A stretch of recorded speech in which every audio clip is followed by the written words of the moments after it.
ကောင်းမှုလုပ်တဲ့အခါမှာရှေ့ဆောင်ရှေ့ရွက်ကုသိုလ်ကောင်းမှုကိုလုံစေတတ်တဲ့တရားကိုတတ္တလို့ခေါ်တယ်တတ္တနဲ့စေရနာဆိုတာတော့အကောင်းကြီးမဟုတ်ဘူးနော်လူတွေကတော့ငါကစေရနာထားပြောတာနဲ့ပြောတယ်စေရနာကအကောင်းဆုံးနှစ်ခုရှိတယ်တတ္တမှာတော့အဆိုးမပါဘူးအကောင်းကြီးပဲနော်အဲ့တော့စကားသုံးတဲ့အခါမှာစာနဲ့ပေနဲ့ညညအောင်ပြောရင်ငါကစေရနာကောင်းနဲ့ပြောတယ်လို့တော့ပြောလို့ရတယ်စေရနာနဲ့ပြောတယ်ဆိုရင်ကတော့ကောင်းတာလည်းရှိတယ်မကောင်းတာလည်းရှိတယ်နော်စေရနာဆိုတာကောင်းတဲ့အလုပ်ပဲဖြစ်စေမကောင်းတဲ့အလုပ်ပဲဖြစ်စေတွန်းအားကိုဖြစ်ပေါ်စေတတ်တာအဲ့ဒါစေရနာအဲ့ဒီစေရနာကိုပဲစေရနာဟံဘေကွေကမ္မဝရာပိလို့ဟောတာနော်သုတ်တန်ထဲမှာတသုတ်ပဲရှိတယ်အဲ့ဒါရသော်ပြဟောတဲ့သုတ်တန်နိဗ္ဗေဒိကသုတ်ဒီမှာအဲ့ဒီစကားလေးပါတယ်ဒါပေမဲ့အဲ့ဒီစကားလေးကတော်တော်တွင်ကျဲတယ်ပေါ့လူတိုင်းလူသိနေကြတယ်စေရနာဟံဘေကွေကမ္မဝရာပိတော့အဖြစ်တဲ့စေရနာကိုကံလို့ပြောတယ်လို့ပြစပြဟောတယ်ကုသိုလ်ကံပဲဖြစ်ဖြစ်အကုသိုလ်ကံပဲဖြစ်ဖြစ်စေရနာရဲ့ဆွမ်းဆောင်မှုပဲဖြစ်တယ်အဲ့တော့အကောင်းကြီးပြောလို့မရနော်စေရနာကိုအကောင်းကြီးမယူပါဘူးအဆိုးလဲစေရနာအကောင်းလဲစေရနာကောင်းတာနဲ့တွေ့မှစေရနာကောင်းမကောင်းတာနဲ့တွေ့စေရနာဆိုအဲ့လိုတစ်မျိုးရှိနိုင်တယ်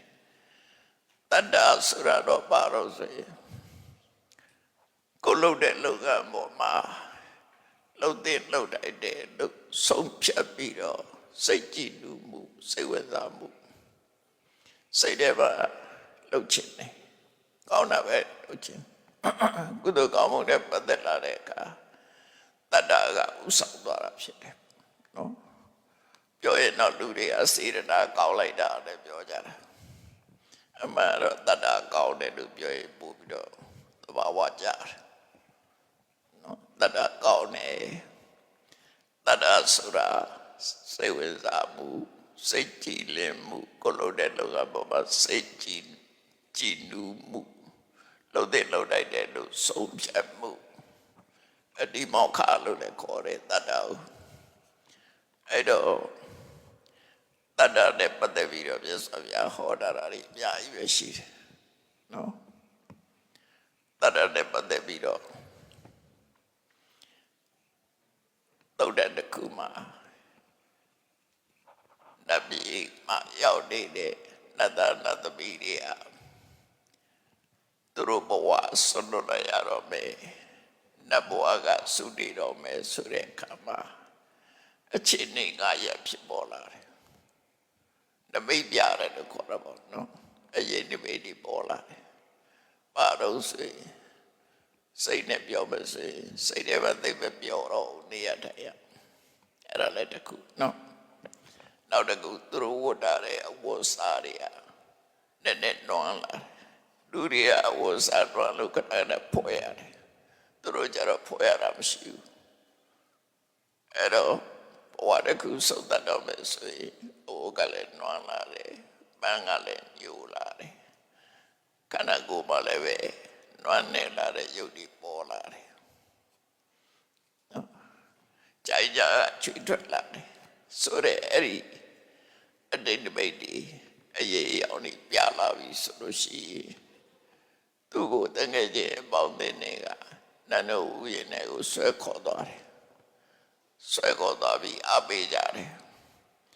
မစိတ်မပူနဲ့ဘယ်မှာစိတ်မဝင်စားနဲ့သူဒီပုံကိုသွားနိုင်ငံညာထွက်ပြီးစီးပွားရှာတယ်လို့ပေါ့သူဒီပုံကိုသွားသူဒီပုံဆိုတာပြီးတော့အကောင်းဆုံးအရာကိုရအောင်ယူရထားတဲ့အရာပေါ်မှာခိုင်မာအောင်ဆွဲဆွဲပြပြရတယ်ဒီစကားသုံးခုပြောလိုက်တာဒီစကားသုံးခုရဲ့အဓိပ္ပာယ်ကနတ်တွေကတော့နားလဲတယ်လူတွေနားလဲမှာမဟုတ်သေးဘူးအဲ့ဒါကိုမြတ်စွာဘုရားကရှင်းပြတယ် တိဘုံသွားဆိုတာနတ်လောကမှာနတ်တိုင်းသိတယ်သူတိဘုံဆိုတာလူဘုံကိုပြောတာဘာဖြစ်လို့သူဂတိခေါ်လာတော့လို့ဆိုလူဘုံရောက်လာလို့ရှိရင်သူတို့ကလူရတဏ္ဍာတွေလုပ်ကြတယ်တရတကုံသီလစောင့်တည်ကြတယ်ကုသိုလ်ကောင်းမှုတွေလုပ်ကြတယ်ဒါကြောင့်မလို့တရားပြရင်လက်ပြရောက်ရင်ပိုးစီပွားတက်သွားတယ်ရုပ်စင်းတွေကလည်းပိုးလှလာတယ်ဘုဒ္ဓကိုယ်တွေကလည်းပိုးကြီးလာတယ်နတ်တွေကလူတွေနဲ့ပြောင်းများဟလားလူတွေကအသက်အရွယ်ကြီးလာရင်အိုးသွားပြီးရှုပ်သွားရုပ်ပြည့်စင်ပြည့်ဖြစ်လာတယ်နတ်တွေကအဲ့လိုမဟုတ်ဘူးအသက်ကြီးပြီးလှနေတယ်နတ်ကတောင်းနဲ့တူတယ်လူတွေကဗာနဲ့တူလို့ဆိုရင်ခပ်ပုံရရပြောရင်ခွေးနဲ့တူတယ်ခွေးကငယ်ငယ်လေးရတော့လှတယ်တက်ကြည့်လိုက်ခွေးဝဲစားခွေးဦးကြီးဆိုကြည့်ကောင်းတော့နော်အဲ့ပုံစံဖြစ်တာတော့မငယ်တော့ကခွေးလို့မကျင်တဲ့တောင်းလို့ကျင်စားလေးတွေကိုဖတ်ခဲ့ဘူးရတယ်ဖတ်ရဘူးလေခွေးငယ်တော့ကတော့ချစ်စရာလေးကြည်လာလေးရုပ်ဆိုးလေးကြည်လာလေးတောင်းကတော့မဟုတ်ဘူးတောင်းကပေါက်စားလေးတော့ကလက်တာငှက်လို့ပဲကြည်မကောင်းကြည်လာလေးလာလေးကြည်လာလေးလာလေးကြသည်ရှိသည်အဲ့တော့နတ်တွေကလူတွေနဲ့မတူတာပါတော့ဆိုရင်အသက်ကြီးလေးပိုလှလာလေးအသက်ကြီးလေးပိုတောက်ပြောင်းလာလေးတကူလည်းပိုကြည်လာတယ်အဲ့ဒါလူတွေနဲ့မတူတဲ့အချက်အဲ့ဒါပဲမှာပါတာတော့ဆိုဥရိယပဒပဒသမှာပါတယ်ဟုတ်ဥရိယပဒသမှာပါတယ်နတ်တွေအိုးသွားပါသိကြောက်ရအောင်လူတွေကြတော့အိုးတယ်အိုးရာကိုလူမသိအောင်လို့ပိုတောက်ထိုးကြတဲ့ချလူတွေဘေးတွန်းတာတွေကိုမတွန်းအောင်လို့အနာခံပြီးတော့လုပ်ကြတယ်လူတွေအိုးရာပါပဲနော်အိုးရာပါပဲမရပါဘူးနတ်တွေကြတော့အဲ့ဒါမအိုးတော့အဲ့လိုပြောတာအဲ့ဒီတော့နာတေကနေမှနမိတ်ပြလာတဲ့အခါမှာခေါ်လာပြီးတော့ခုနကစကားသုံးခုပြောကြတယ်အဲ့စကားသုံးခုနဲ့သူတိပုံသွားဆိုတာလူပြေသွားလို့ပြောတာတဲ့ရသော်ဗျာရှင်းပြနတ်တွေအတွက်လူဘဝသူတိပုံပဲပေါလို့လို့ဆိုရင်စပိကြကမှလည်းဆိုတာတဲ့ဣဒကမ္မပူပိ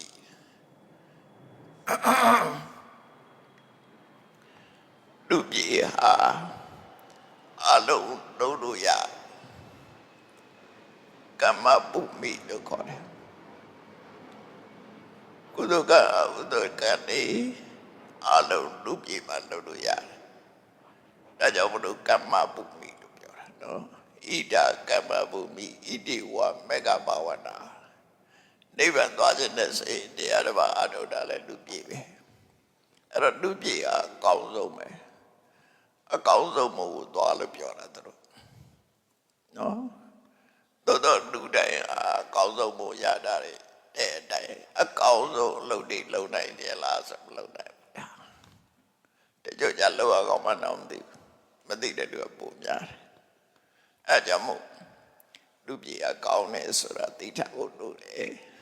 နောက်တစ်ခါအကောင်းဆုံးအရာကိုရအောင်ယူဆိုတာတတ္တတရားကိုပြောတာလေလူဖြစ်လာပြီမဲ့တရားရှိမှကုသိုလ်ဆိုတာလုပ်တယ်တရားဆိုတာစိတ်ကြည်နူးပြီးတော့ကိုယ်စိတ်ထဲမှာလုပ်တင်လုပ်နိုင်တယ်ဆိုတော့လူတယောက်ဟာကုသိုလ်ကောင်းမှုပဲစိတ်ဝင်စားနေတဲ့လူတယောက်ဟာအိမ်မှာရှိတဲ့ပြန်ငါတော့တဏှာရှင်းနော်ပန်းစီမီရေးချနေမနှွားရအောင်အမြဲတမ်းလုပ်တယ်စိတ်ညစ်နေတဲ့အိမ်သွားကြည့်ပါလားဘယ်ပန်းမှလည်းထုတ်ပါမဟုတ်ဘယ်ရေးချမှလည်းရှိမှာမဟုတ်ဒါတော့မှအဲ့ဒါကိုပြပြောတဲ့လူကရှိသေးတယ်မိထွန်းနာကြွက်လန်းပြတယ်ဆောနာတင်လို့ရှိကြွက်စားတယ်ပန်းလူတာကကြွက်တိုက်တယ်လူတွေပြကြမ်းဖတ်ပြီးတော့မဟုတ်မတရားပြောတာတွေရှိသေးတယ်နော်အဲ့ဒါကိုယ့်ရင်ထဲကတရားရှိပြီးတော့စိတ်ကြည်နူးတဲ့ကောင်းမှုဆိုပဲကောင်းမှုပဲဖြစ်လုပ်တယ်နော်ဘယ်ကုသိုလ်ပဲဖြစ်လုပ်တယ်အဲ့တော့အကောင်းဆုံးရအောင်ယူဆိုတာတတ္တာအဲ့ဒီပေါ်မှာခိုင်မအောင်ထားပါဆိုတော့ ယုံကြည်မှုဆိုတာပြောင်းသွားတယ်လွယ်လွယ်နဲ့ပြောင်းသွားတယ်ဒါကြောင့်လို့အဲ့ဒါကိုခိုင်အောင်လုပ်ပါလို့ပြောစကားသုံးခုနဲ့မှားလိုက်တာအဲ့ဒါလေးတော့မှတ်တယ်နော်နတ်တွေကသူဒီဘုံသွားဆိုတာလူပြေးသွားလို့ပြောတာအကောင်းဆုံးရအောင်ယူဆိုတာတရားတရားခိုင်မအောင်လုပ်ဆိုတာတရားတရားခိုင်အောင်လုပ်ရမယ်ဘာဖြစ်လို့လဲဆိုတော့ကုသိုလ်ကောင်းမှုလုပ်တဲ့ပုဂ္ဂိုလ်တွေကိုကုသိုလ်ကောင်းမှုလုံးစေတာကဘယ်သူလဲဆိုရင်တရားပဲဖြစ်တယ်ဒါကြောင့်မြတ်စွာဘုရားကတရားနဲ့ပတ်သက်ပြီးတော့ဟောတာရရှိတယ်အလဝကပိတုကြီးရဲ့အမေကိုဖြေတော့ငါပါဖြေခဲ့အလဝကပိတုကြီးမေးတယ်လူတယောက်အတွက်အကောင်းဆုံးဥစ္စာပဲဥစ္စာလေအမေကိုမေးတယ်ကတ္တဝဘုရားကဘယ်လိုဖြေခဲ့တယ်လဲကောရမဘုရားကရောဘယ်လိုဖြေခဲ့တယ်လဲသူတို့မိသားစုကအလဝကတို့မိသားစုကကတ္တဝဘုရားကိုမိခဲ့တယ်နော်သူမိဘတွေကမိတယ်ကတ္တဝဘုရားကိုကိုးကွယ်ကြတယ်အဲ့ဒီကတ္တဝဗုဒ္ဓကပါဟောခဲ့တယ်လူတယောက်ရဲ့အကောင်းဆုံးပစ္စည်းဥစ္စာတမိုးကြီးပါသောပစ္စည်းဥစ္စာဆိုတာဘာလို့လို့ဆိုတော့တတိတာဝိတ္တံပုရိသတ္တတိထံကောရမမြတ်စွာဘုရားလည်းအဲ့တိုင်းပဲထပ်ဖြေတယ်နော်လောကမှာလူတယောက်အတွက်အကောင်းဆုံးပစ္စည်းဥစ္စာဆိုတာတရားပဲဖြစ်ပါတယ်တရားရှိလာတဲ့ပုဂ္ဂိုလ်တယောက်အကုသိုလ်ကောင်းမှုတွေလုပ်တယ်ကုသိုလ်ကောင်းမှုလုပ်သည့်အတွက်ကြောင့်ဒီကုသိုလ်ရဲ့စွာအဖြစ်ဒီပုဂ္ဂိုလ်ဟာဘယ်ရပဲဖြစ်ဖြစ်ပိုင်ဆိုင်ခွင့်ရသွားတယ်စัจ java ရိမင်းကြီးတွေစัจ java ရိစိတ်စိတ်ဥစ္စာပိုင်သွားတယ်တရားအရင်ခန္ဓာပဲတထေကြီးတွေပစ္စည်းဥစ္စာရသွားတယ်တရားကိုရင်ခန္ဓာပဲနော်အလုံးဟာချမ်းသာကြွယ်ဝတဲ့ပုဂ္ဂိုလ်တွေရဲ့စိတ်စိတ်ဥစ္စာတွေတရားကိုရင်ခန္ဓာအရင်ခန္ဓာဆိုကြတဲ့ဒီအကြောင်းတစ်ခုတည်းတော့မဟုတ်ဘူးဆိုတာမှတ်တာပေါ့နော်လောကမှာကုသကံကအကျိုးပေးတယ်ဆိုတာရှာရင်ရတာလေကုသကံအကျိုးပေးတာမရှာပဲနဲ့ရနေတာလေကုသကံအကျိုးပေးတာတချို့ကျပဲရှာမလို့ကလေးပေါ့စားလေးတတိယင်းသွားမွေးတယ်သူဘယ်သူကလွတ်လိုက်တာဘယ်သူကလမ်းပြလိုက်တာဘယ်သူမှပြတာမဟုတ်ဘူးကံမဲ့လမ်းပြပေးတာနော်မှားပြီးတော့တဲခုတ်တဲ့ဝင်မိရင်ဘယ်လိုနေအနိတောင်ပေးစားရှိမှာမဟုတ်နော်အဲ့တော့တတိရောက်သွားတယ်သူမိဘတတိကစုဆောင်တဲ့ပစ္စည်းဥစ္စာတွေသူ့အလိုလျောက်ပိုင်သွားတာမလုပ်ရတော့မလုပ်ရအဲ့ဒါမျိုးပြောတာကံဆိုတာကအေး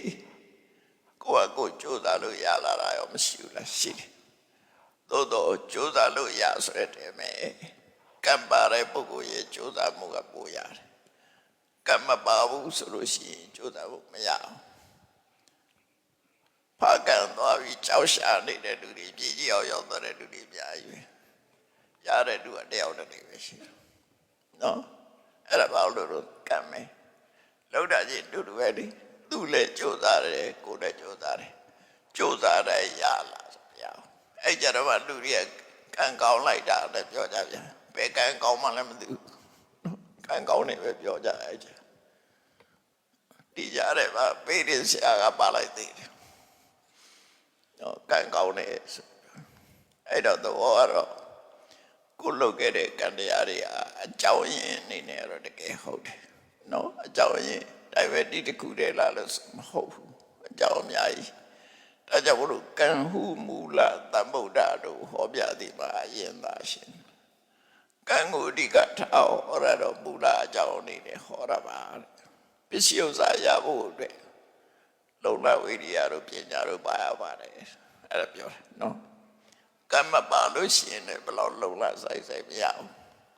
ဘယ်လောက်ညံသုံးမရတာတွေအများကြီးပဲနော်အဲ့ဒါကိုဆိုလို့အဲ့တော့အဲ့ဒီကံကောင်းနေတာဘယ်သူကြောင့်လဲလို့မေးလိုက်လို့ရှိရင်တတ္တကြောင့်တတ္တရှိတော့ကုသိုလ်လုပ်ဖြစ်တဲ့ဘောတော့ဘော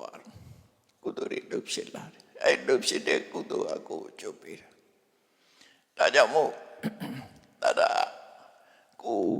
ရသော်ဗျာက ပစ္စည်းဥစ္စာအကောင်းဆုံးပစ္စည်းဥစ္စာလို့ဟောတာအကောင်းဆုံးလောကမှာပစ္စည်းဥစ္စာတွေကတတ္တရှိလို့ကုသိုလ်လုပ်တဲ့ပုဂ္ဂိုလ်တွေပိုင်ဆိုင်ကြတာဖြစ်တယ်။ကြာဦးကြပါဘောဟောမဟုတ်တော့တာတိုက်တယ်ဆိုတာလေဖယားတိုက်တယ်နဂါတိုက်တယ်တက်ကလည်းပေါ်ပါငှက်တိုက်ကပိုစေကြည့်တယ်ခုနော်တိုက်တယ်အမျိုးဆုံးအဲ့ဒီမှာဖယားတိုက်ဆိုတာဟိုမှာပြပါပြောနေရှိကြတယ်အဲ့ဒီမိတေးဖယားအကြောင်းဆောက်ဖို့တဲ့ငွေတွေစုဒီ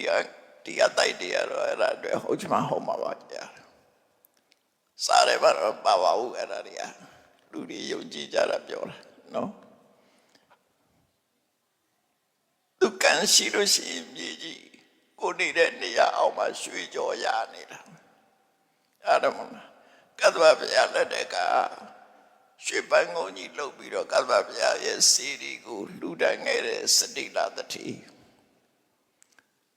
နော်မြို့ရပေးတဲ့အခါကျတော့သူအိမ်ဆောင်မဲ့နေရာတရားရှင်းလိုက်တဲ့အခါရွှေကြော်ကြီးတွေ့သွားတယ်ရွှေတောင်ကြီးတွေ့သွားတယ်လို့ဆိုတယ်အဲ့တောင်ကရွှေတောင်ကြီးဖြစ်နေတယ်ဒါကံပေးတာလေကံပေးတာ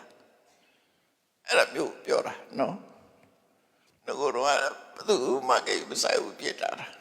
သူအိမ်ဆောင်မလို့ရှင်းလိုက်တဲ့အခါကျတော့ရွှေတောင်ကြီးဖြစ်နေအဲ့ဒီမှာတော်ကိုချမ်းသာသွားသူလုပ်ခဲ့တဲ့ကုသိုလ်ကြောင့်ဖြစ်တာအဲ့တော့လောကမှာ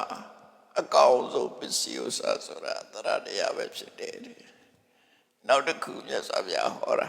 တတ္တဘာနဲ့တူလို့မျိုးစေ့နဲ့တူတယ်မျိုးစေ့ကအလုပ်ဘယ်နှခုလုပ်တယ်လဲတရစေ့တွေကဥပမာတရစေ့တွေရဲ့အလုပ်ကနှစ်ခုရှိတယ်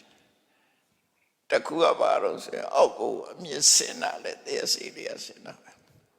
အပေါ်ကိုအညောင်ကလေးတက်လာပြီးတော့ပင်စီဖြစ်တာလဲတရစေ့ကပဲဆိုလိုတာကအောက်ဆင်းတယ်ပေါ်တက်တယ်ဒီအလုံးနှစ်ခုကိုတရစေ့အလုပ်မျိုးစေ့သည်အလုံးနှစ်ခုလုပ်တယ်လို့တရားတရားကလည်းပဲအလုံးနှစ်ခုဖြစ်ပေါ်စေတယ်တစ်ခုကဘာလို့သီလဆိုတဲ့အမြင့်သီလဟာကုသိုလ်တရားတွေမှာခိုင်မာကြည်ပွားတာဖြစ်လို့သီလကအမြင့်နဲ့တူတယ်နော်သမထဝိပဿနာဆိုတဲ့အထက်ကျင့်စဉ်တွေကြတော့ပင်စီနဲ့တူတယ်ဒါကြောင့်မို့တရားဆိုတဲ့မျိုးစေ့တွေရှိလာရင်သီလလည်းစောင့်တည်တယ်သမထဝိပဿနာဘာဝနာလုပ်တယ်လို့ဒီလိုပြောတာဆိုလိုတဲ့အဓိပ္ပာယ်အဲ့ဒါမျိုးစေ့တွေတစ်ခုကပဲဖြစ်ပေါ်နေတာနော်အဲ့ဒါကြောင့်တတ္တပိစံတရားသည်မျိုးစေ့တွေတူတယ်တတ္တဟတ်တော်တရားတရားလက်နဲ့တူတယ်လို့ဟောတယ်လောကမှာလက်မပါတဲ့ဒုက္ခသာကြည့်ပါလားလက်မောင်းရင်အနေနဲ့ပြန်နေတယ်ဒါမှတစ်ခုတွေ့ပါတယ်ကောက်ဖို့ခက်ခဲတယ်လေလက်ပါတဲ့သူကသာကောက်ယူလို့ရတာဟုတ်အဲ့တော့လက်ဟာယရဏပစ္စည်းတွေကိုကောက်ယူတဲ့နေရာမှာအကောင်းဆုံးဖြစ်တယ်လို့ပဲတရားတရားဟာလည်းကုသိုလ်တွေကိုရယူတဲ့နေရာမှာအကောင်းဆုံးဖြစ်လို့လည်းနဲ့တူတယ်လို့လည်းဒီလိုဟောတယ်သူတို့ကောင်ဥစ္စာတွေထဲမှာလည်းတတ္တပါတယ်လူကျင်နာကိုအလုံးရစေနိုင်တဲ့သုတော်ပြည့်တရား၅ပါးထဲမှာလည်းတတ္တပါတယ်နော်အဲ့ဒီတတ္တဟာဒီကနေ့ကုသိုလ်လုပ်ကြတယ်ဆိုတာတတ္တရဲ့ဥဆောင်မှုပဲတတ္တရှိလို့ကုသိုလ်လုပ်တာပစ္စည်းရှိလို့ကုသိုလ်လုပ်တာမဟုတ်ဘူးတတ္တရှိလို့လုပ်တာနော်တတ္တမရှိရင်ဘယ်လောက်ရှိဘယ်တော့မလုပ်ဘူးငွေဘယ်လောက်ပဲချမ်းသာတပြားမှအယောက်ခံမှာမဟုတ်ဘူးတရားမရှိတရားကြောင့်မို့လို့ကုသိုလ်ကောင်းမှုလုပ်ကြတာတို့တူပဲတရားတရားရှိမှသီလဆောက်တည်တယ်တရားတရားရှိမှကမ္မထာဘာဝနာလုပ်တယ်ကိုအထုတ်တယ်ဒါကြောင့်မို့တရားတရားဟာအမှန်တမ်းအရေးကြီးတယ်လို့မြတ်စွာဘုရားကဟောတာသုဒ္ဓတစ်ခုမှမလို့ဟောတော့သီလံယဝစရတာတုတတ္တသာတုပဋိဋ္ဌိတာသီလတော့တစ်သလုံးရှိရမယ်တဲ့ သက်တာလုံးစောင့်တရမှာကသီလကိုယ်ရင်ထဲမှာအခိုင်အမာတိဆောက်ရမှာကတတ္တာနော်ကိုယ်ရင်ထဲမှာအခိုင်အမာရှိနေရမှာတတ္တာဘယ်ဘဝမှာမစင်ရတော့တတ္တာရှိနေလို့ရှိရင်အဲ့လိုဆိုလို့တယ်ကုသိုလ်ကောင်းမှုကိုရှာကြံပြီးတော့လုပ်နေတာဒါနဲ့ပတ်သက်ပြီးတော့မြတ်စွာဘုရားဟောတယ်ယထာပတိတတိတတ္တတေဟိလူတဲ့အခါမှာဘယ်ပုဂ္ဂိုလ်လူရမလဲဘယ်နေရာလူရမလဲလူကြနေရာတွေအများကြီးရှိတယ်တဲ့ဗျာမြတ်စွာဘုရားပါဟောတော့အဖြစ်ပြီးတော့ကိုကြည်ညိုတဲ့နေရာလူတဲ့ဘာလို့ဆိုရင်လူတဲ့တန်တဲ့ကံကမှစိတ်ကြည်လူဘဝရည်ကြည်တယ်စိတ်ညစ်ပြီးတော့မလူနဲ့စိတ်ညစ်စိတ်ပျော်ပြီးတော့စိတ်ရတဲ့သာလူရတယ်ဘာပဲလူနော်အဲ့တော့ကိုစိတ်ထက်မြက်တဲ့နေရာမှာလူလို့တို့ဆိုတယ်အဲ့ဒါလည်းတတ္တကိုဥတီပြောတာဟုတ်ပြီညမလူမျိုးတွေကတော့ဟောစရာမလိုတော့တတ္တတော့ရှိကြတယ်လို့ထင်ပါတယ်သို့တော့တတ္တကိုဒီတိုင်းလွတ်တာလို့ရှိရင်တတ္တကအကုန်လုံးအကောင်းကြီးဖော်ဆောင်မလားလို့ဆိုတတ္တကြောင့်လွယ်မှာသွားတာတွေလည်းရှိသေးတယ်နော်အဲ့တော့ဘာလို့ရတော့တတ္တကိုပညာနဲ့စောင့်ရမယ်ပညာနဲ့ထိန်ကြောက်ပေးရမယ်ပရမတ္ထစက္ခုဆိုတဲ့ကျမ်းကိုရေးတဲ့ဒီပဲရင်ဆရာတော်ကြီးစာရှိတယ်အဟောပြောစာရေးတာတူတောက်နဲ့လူတိုင်းနားလည်အောင်ရေးတတ်တယ်အဲ့ဆရာတော်ကြီးစာအုပ်ထဲမှာပါရေးတာတတ္တကိုပညာစောင့်မှလမ်းဖြောင်းသည်ပညာကိုတတ္တစောင့်မှလမ်းဖြောင်းသည်အပြန်အလှန်တစ်ခုနော်တတ္တကိုပညာကထိပညာကိုတတ္တကထိအဲ့ဒီနှစ်ခုဟာတစ်ခုနဲ့တစ်ခုထိန်ကြောင်မှုရှိရထိန်ကြောင်မှုရှိမှဒီနှစ်ခုအလမ်းဖြောင်းတယ်အဲ့တော့ကြည့်ပဲဆိုရင်ပညာတတ္တကောင်းတယ်လို့ပြောပေမဲ့လို့တတ္တမရှိလို့ရှိရင်အဲ့ဒီပညာလမ်းမဖြောင်းဘူးနော်ပညာတော့ရှိတယ်တတ္တမရှိဘူးဆိုရင်လမ်းမဖြောင်းဘူးနောက်တက်ကပညာတတ္တတော့ရှိတယ်ပညာမရှိဘူးဆိုလို့ရှိရင်လွယ်မှားသွားတယ်အလွယ်မှားတွေဖြစ်တတ်တယ်ဒါကြောင့်မို့လို့ blind faith ဆိုတာအင်္ဂလိပ်စကားတစ်လုံးရှိတယ် blind faith မျက်ကန်းယုံကြည်မှုဆိုအဲ့ဒါပညာမဲ့တဲ့ယုံတတ္တလို့ပြောတာနော် blind faith လို့ပြောတဲ့လို့ပဲယုံကြည်ချက်ကင်းမဲ့တဲ့ပညာသမားကလည်းပဲမဖြစ်တတ်တော့အဲ့ဒီလူဟာကောက်ကျစ်တဲ့လူဖြစ်သွားတယ်အရာမှသူဟာပညာနဲ့ပဲစဉ်းစားပြီးတော့တရမပါသည့်အတွက်ကြောင့်သူပြောသမျှတွေကောက်ကျစ်ပေါင်းလုံးနော်မပြည့်တဲ့တာတွေဖြစ်အထိန်ကြောင့်မဲ့ပြီးတော့ဖြစ်ကုန်ရှိပါတယ်လက်ရီဆရာတော်ကြီးတဲ့ပြမတ်ကြောင့်လဲဆိုတာအဲ့ဒါမျိုးတွေကိုပြောတာပညာတော့တတ်တယ်ပညာတတ်ပြီးတရားတရားမရှိသည့်အတွက်ကြောင့်သူကကုသိုလ်ဆိုတာစိတ်ထဲမှာဖြစ်တာဘယ်လိုလူနေကြမလို့နော်စိတ်ထဲမှာဖြစ်တာသီလဆိုတာလည်းစိတ်ကအဓိကပဲဆိုပြီးတော့စိတ်ထဲကပဲသီလဆောင်လို့တဲ့လို့တဲ့တာတွေမလုပ်ဘူးအဲ့ဒါကြောက်တယ်လို့ခေါ်တာဘယ်ရပဲဖြစ်ဖြစ်ကာယကံမြောက်လို့ရမယ်ကိစ္စကာယကံမြောက်လို့ရမယ်ဝစီကံမြောက်လို့ရမယ်ကိစ္စဝစီကံမြောက်မနောကနဲ့အာယကတိပြီးတာမဟုတ်ဘူးနော်အာယကတိဖြစ်တာမဟုတ်အဲ့ဒါကိုလက်မခံမဲ့တဲ့စိတ်ထဲမှာဖြစ်ရင်ကောင်းတယ်ဆိုတာစိတ်ထဲကစိတ်ကအဓိကဆိုပြီးတော့ဘာမှလုပ်เสียမလို့ဘူးစိတ်တိုင်းထားဆိုတာမျိုးတွေဖြစ်လာပြီဆိုလို့ရှိရင်အဲ့ဒါဟာ very cunning လို့ခေါ်ကောက်ကျစ်တဲ့လူတယောက်ဖြစ်သွားတယ်အဲ့ဒါကြောင့်မလို့တရားဟာကောင်းတယ်သို့တော့ပညာရဲ့ထိန်ကြောက်မှုအောက်ရှိရမယ်စဉ်းစားမှုရှိရမယ်နော်ပညာဟာလည်းကောင်းတယ်တရားရဲ့ထိန်ကြောက်မှုအောက်မှာရှိရမယ်ဆိုလိုတာကဒီနှစ်ခုဒီချိန်ခွင်ညာနဲ့တူတယ်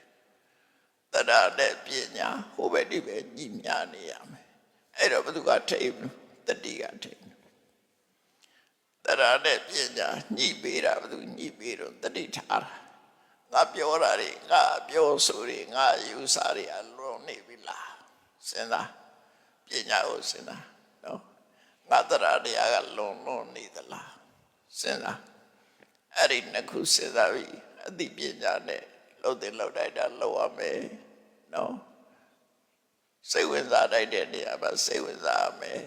တရားတရားဖြစ်တဲ့နေရာမှာဖြစ်ရမယ်ပညာနဲ့ထိန်းကျောင်းရမယ်အဲ့ဒီနှစ်ခုကိုထိန်းညှိထားပြီးဆိုလို့ရှိရင်လူဟာဘယ်တော့မှအရှုံးမပေါ်ကောင်းဆုံးဖြစ်နိုင်တယ်ဒါကြောင့်မို့လောကမှာအရေးကြီးတဲ့အရာနှစ်ခုလို့ပြောရမှာဖြစ်တယ်ပစ္စည်းဥစ္စာပေါ်များပြီးဘဝမှာအဆင်ပြေဖို့အတွက်တရားရှိရမယ်ရလာတဲ့ပစ္စည်းကိုစနစ်တကျသုံးစွဲတတ်ပြီးတော့အကျိုးရှိနေတတ်ဖို့ပညာရှိဖို့လိုအပ်တယ်အဲ့ဒီတရားပညာနှစ်ခုစုံအောင်တတိထားရမယ်ဒီလိုဆိုလို့တယ်နော်ဒါကြောင့်အကောင်းဆုံးမြတ်စွာဘုရားဟောတဲ့ဘဝမှာအကောင်းဆုံးဥစ္စာဆိုတာတရားကိုခေါ်တယ်လို့ဆိုတာမှတ်သားပြီးတော့ကိုယ့်ရဲ့နေမှာရှိနေတဲ့တရားတရားတွေပြပြအောင်ထိန်းသိမ်းဆောက်ရှောက်မယ်ထိုတရားတရားကိုလည်းလုံးမသွားအောင်ပညာနဲ့ထိန်းသိမ်းရမယ်ထိုပညာရုပ်ပြစင်မြဲမဖြစ်အောင်တရားနဲ့ပြန်ထိန်းရမယ်တရားပညာနှစ်ခုစုံညီပြီးတော့အလုပ်လုပ်သွားမယ်ဆိုရင်ဘဝမှာတတ်မှုရှိတဲ့ဘဝဖြစ်ပြီးနောက်ဆုံးနိဗ္ဗာန်တည်အောင်မျက်မှောက်ပြုနိုင်တယ်လို့မှတ်သားပြီးကြိုးစားအားထုတ်နိုင်ကြပါစေ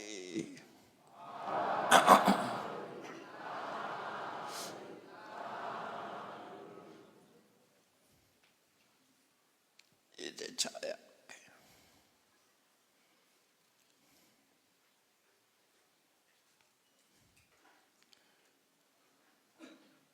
အလုံးလိုက်ပြီးတော့ရှင်ဖေယရာရူဤတော်တို့သည်ဘုရားမြတ်စွာသာသနာတော်မြတ်ကြီးနှင့်ကျုံညရာယနေ့ခါဝဲတရားပညာစုံညီစွာရှိကြပါသောကြောင့်အကျိုးရှိရာအလုပ်တို့ကိုပြုလုပ်သောအဖြစ်ဝိနည်းမတရားကုသိုလ်ကောင်းမှုကိုပြုလုပ်ကြပါကုန်၏ကတ္ထချင်းသေကပရာပူဇာလူတော်မင်္ဂလာကိုပြုလုပ်ကြပါကုန်၏ဆန်းဆက်ကချင်းလူတော်မင်္ဂလာကိုပြုလုပ်ကြပါကုန်၏ဓမ္မပူဇာတရားတော်မြတ်ကိုပူဇော်ကြပါကုန်၏ကြောက်ရောက်ချီးမြှောက်တော်မူကြသောအင်္ဂါတော်ရှင်မြတ်တို့အားသင်္ကန်းစာရှိသောတတ္တဝဝတ္ထုတို့ကိုဒုဓမ္မကုန်၏ဝတ္ထုငွေတို့မှာဖြစ်ပေါ်လာသောပစ္စည်းလေးပါးကိုဒုဓမ္မကုန်၏တရဏဂုံသီလကိုစောင့်တည်ကြပြီလင်တရားဓမ္မကိုနာယူကြပါကုန်၏ယနေ့ယခုအာထုပြုလို့ရသောဤကောင်းမှုဤကုသိုလ်စုစုသည်နိဗ္ဗာန်ချမ်းသာ၏အကြောင်းထောက်ပံ့ဖြစ်ပါစေတည်းဤကောင်းမှု၏ဘုရားကကိုအမိအဖအဖို့ဖွာဆွေမျိုးညာတိတို့အားကုသိုလ်အမြတ်ဝေငါပါကုန်၏ဤကြောင့်လည်းတွင်၌ရှိကြကုန်သောနတ်ပေါင်းတို့အားကုသိုလ်အမြတ်ဝေငါပါကုန်၏တပည့်တော်တို့နေထိုင်ရာမြို့ရဒေသတို့၌ရှိကြကုန်သောနတ်ပေါင်းတို့အားကုသိုလ်အမြတ်ဝေငါပါကုန်၏ 30 ဘုံကျင့်နေကုန်သောလုံးစုံများစွာတတ္တဝါတို့သည်ကုသိုလ်အမြတ်ကိုယ်စီရကြကုန်သည်ဖြစ်၍ကိုယ်စိတ်နှပြချမ်းသာကြသည်ဖြစ်ကြပါစေကုန်သတည်း ကုသိုလ်